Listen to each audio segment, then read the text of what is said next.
You might have already heard of ancient Babylon, or even the Sumerians and Akkadians. Perhaps you've heard of one of the oldest law codes ever written. Perhaps the beginnings of writing itself, or even civilization. This all came from the ancient Near East, starting in Mesopotamia. Home to many different tribes and civilizations, this region can be confusing, but here's a brief overview, in 6 minutes. Over 5,000 years ago, settlements along the Tigris and Euphrates rivers grew into independent cities. Later given the name of Sumer, the cities shared the same culture, traded, and had rivalries. The rulers of these cities were often of the priest class, but unlike the later pharaohs of Egypt, these men didn't portray themselves as divine. Each city worshipped a different god, like Ishtar at Uruk, and Nana at Ur. Around 3000 BCE, during their early dynastic period, they built temple towers for these gods, which we call ziggurats. The city administrators and local merchants needed a way to keep records, so cuneiform was invented, leading to the world's first writing system. Around 2400 BCE, King Lugal-Zarghasi of Umma unified Sumer by conquering the rival city of Lagash, and then the important cities of Uruk and Ur. He could have been credited with the world's first empire, if not for Sargon of Akkad. Sargon wasn't Sumerian like in the south of Mesopotamia, he was Akkadian from further north, the cupbearer of the former king of Kish.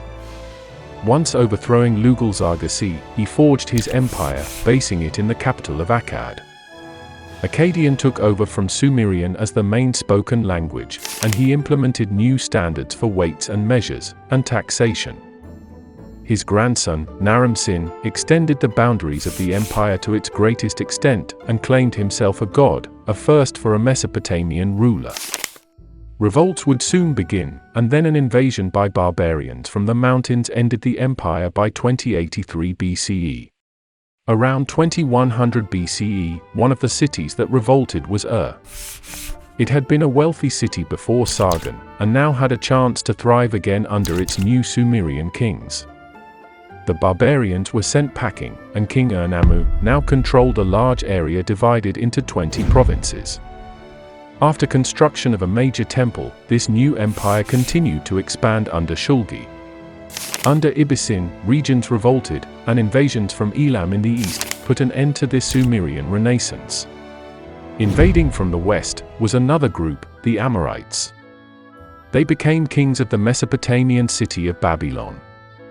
From around 1900 BCE, they began snatching up territory to the north, marking the beginnings of the First Babylonian Empire. Under their greatest king, Hammurabi, Babylon conquered Mesopotamia, and went beyond, further northwest into Syria. Once firmly in control, he created a law code, the famous Law Code of Hammurabi. When his son came to power in 1749 BCE, rebellion broke out and cities like Ur and Nippur broke away. The region went into decline, but the empire survived until 1595 BCE, when Babylon was sacked by the Kassites, another group from the west, and the Hittites, from the north. The Hittite kingdom was based in present-day central and southeast Turkey, around their capital at Hattusa. They weren't Sumerian, or part of the tribes from the west. These were Indo-Europeans, perhaps related to the same groups as Iran or India. Their first ruler, Hattusili, founded the capital around 1650 BCE. His successor began campaigns in Syria, but by around 1500 BCE, Hittite territory remained stable. Under Tadaliya III, the Hittites experienced another period of expansion. In 1274 BCE, King Mursili III fought the Egyptians at the Battle of Kadesh. It was a draw, but cemented the Hittites' control of Syria.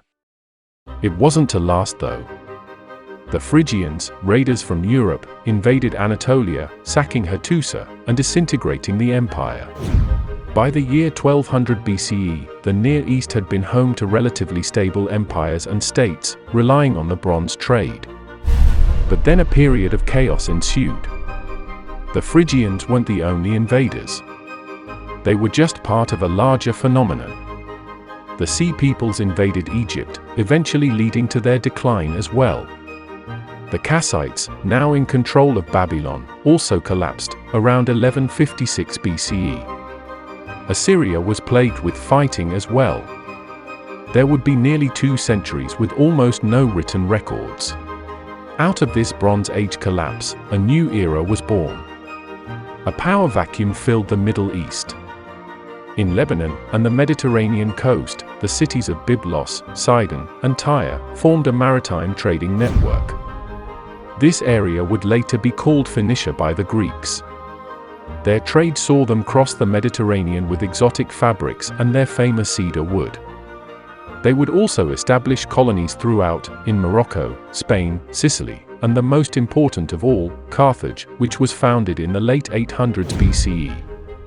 Carthage would become the successor to the Phoenician tradition after the Assyrians took control of Phoenicia. Assyria itself came into prominence around 2000 BCE during its Old Empire, with lucrative trade with Anatolia. After a period of decline, they would be revitalized under Ashur-uballit in the 1300s BCE, and eventually take over Babylon during their Middle Empire. Declining after the Bronze Age collapse, they wouldn't emerge as a power again until the 900s BCE, forming the Neo-Assyrian Empire. This army was forged in iron. Their warriors were devastatingly menacing and their armies of chariots were second to none. They conquered territories using terror, with mass executions and mass deportations. In 689 BCE, under Sennacherib, the Assyrians sacked Babylon, and later, under Ashurbanipal, they would occupy Lower Egypt. They held on to being the largest empire in the world, far surpassing Sargon of Akkad's empire, but their rule was too militaristic and harsh, so revolts became common. In 612 BCE, a coalition of Medes and Babylonians marched on Nineveh, the Assyrian capital, and just 2 years later, the Assyrian Empire collapsed, with the Babylonians controlling most of the Near East, leading into the Classical Age. If you want more information on the Near East, please subscribe to check out our Made in Ancient History series, which goes through ancient history from prehistory to the fall of Rome.